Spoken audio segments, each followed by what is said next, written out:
Hello, my friends, and welcome back to the podcast. An important form of psychotherapy is called dialectical behavioral therapy. It's a branch of cognitive behavioral therapy that really puts a major focus on emotional regulation. It's very skills based and homework heavy kind of approach to doing therapy to really learn how to better manage the swings of our emotions in day to day life. And generally designed for kind of specific mental health challenges. But today, I don't really want to talk about the details of DBT. But I do think, in the context of this podcast, that the core philosophical principle of DBT is an extremely rich idea. So, the idea of DBT, the word D stands for dialectical, and the word dialectical essentially means having two seemingly opposite truths held together in balance in order to capture an even greater truth. Our minds are naturally inclined to become what we can say binary. It's this or it's that. It's either this is true or that's true. And that's just kind of how we're programmed to see reality, or see our social conditioning teaches us to kind of have a black and white perspective on different things. But we all know that reality is really a huge amount of gray. It's pretty much entirely gray. Nothing's ever really truly black or white.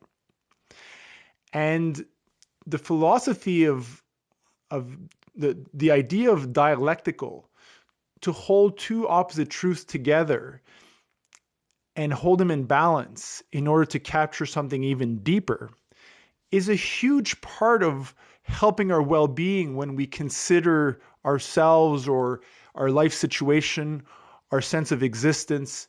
It's a constant act of holding two paradoxical truths together and just holding them, and somehow that expresses an even greater truth. So there's a lot of easy examples, like in DBT, dialectical behavioral therapy, the idea, for example, that I hold myself, like I understand my past and I don't blame myself for anything of my past, but I hold myself responsible for my future actions. So that's sort of like there's a tension. You're nothing to blame about the past, nothing to but at the same time we have to be responsible for the future. There's many more like this. For example, having a complete, radical, fully compassionate acceptance of ourselves as we are right now. And yet courageously moving forward with changing our lives for the better. So it's like we're holding sort of two opposite truths of fully acceptance of everything how it is right now, and yet pursuing change towards something that supports more well-being. So are we changing or are we accepting ourselves? They kind of seem like two opposite truths, but that's the whole idea, that's the practice, holding opposite truths pointing at each other and just holding that space. There's so many, and they're really important to sort of almost exercise thinking about them, because they point to something kind of nice and deep that you can't quite conceptualize. And I think that's the point, is sometimes when you hold two paradoxical truths together, they kind of force the mind to just be a little quiet and just kind of feel the concept rather than constantly think about it.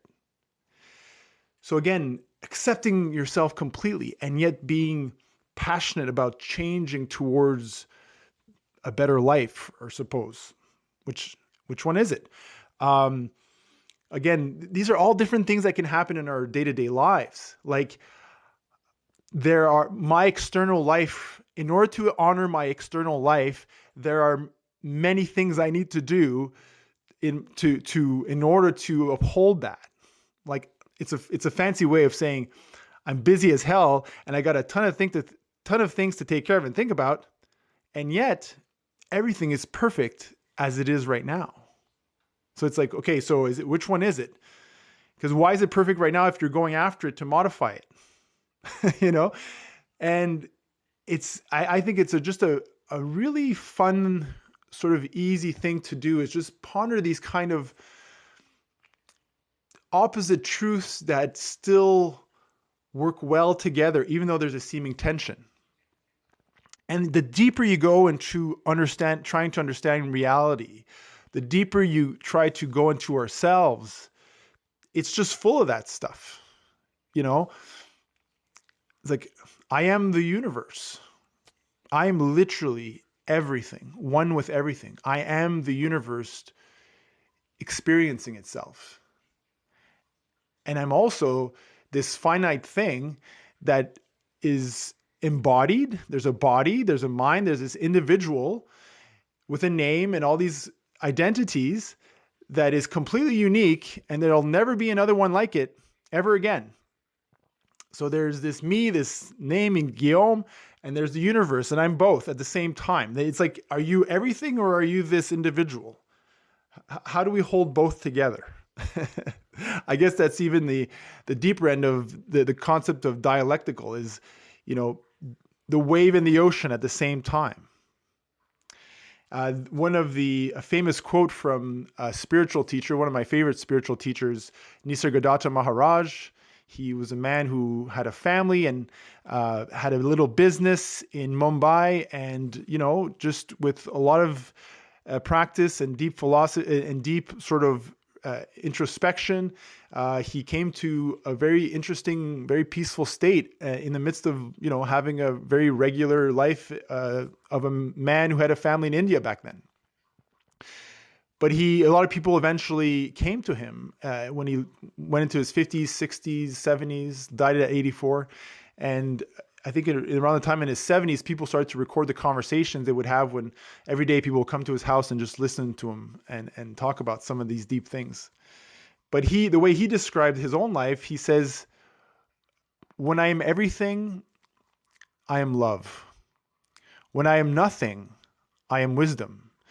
Between the two, my life flows. And I just think that's such a beautiful concept. And it's again, this idea of two opposing truth. Is he nothing or is he everything? Well, it's both.